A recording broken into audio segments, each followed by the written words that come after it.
హరే కృష్ణ. భగవంతుని నామస్మరణ సకల దుఃఖ నివారిణి.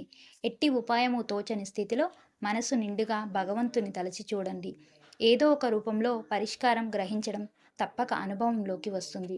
వేకువనే లేచి భగవంతుని స్మరించడం వల్ల ఆ దినమంతా శుభమే కలుగుతుంది. సాధన చిన్నగా అనిపించవచ్చు, కానీ పెద్ద ఫలితాన్ని ఇస్తుంది. పెద్ద అరణ్యంలో దారిని చూపడానికి చిన్న దీపం చాలు కదా! అలాగే మన జీవితానికి సరైన దారిని చూపడానికి భగవంతుని నామస్మరణ అనే చిన్న సాధన చాలు. దీనికి తోడు సేవ అనేది మనం ప్రయాణించిన దాన్ని శుభ్రం చేయడానికి సహకరిస్తుంది. కలియుగంలో మానవ జన్మ సార్థకతకు, మోక్ష సాధనకు అతి సులువైన మార్గం భగవంతుని నామస్మరణ. నేటి నేటి పరిస్థితుల్లో పరిస్థితులలో వీటిని మించి సులువైన ఉపాయం మరొకటి లేనే లేదు. ప్రతిరోజు 30 నిమిషాలు పరమాత్ముని మీద ప్రేమతో హరే కృష్ణ మహామంత్రాన్ని చేద్దాం. ఆరోగ్యంగా, ఆనందంగా, శక్తివంతంగా ఉందాం. హరే కృష్ణ.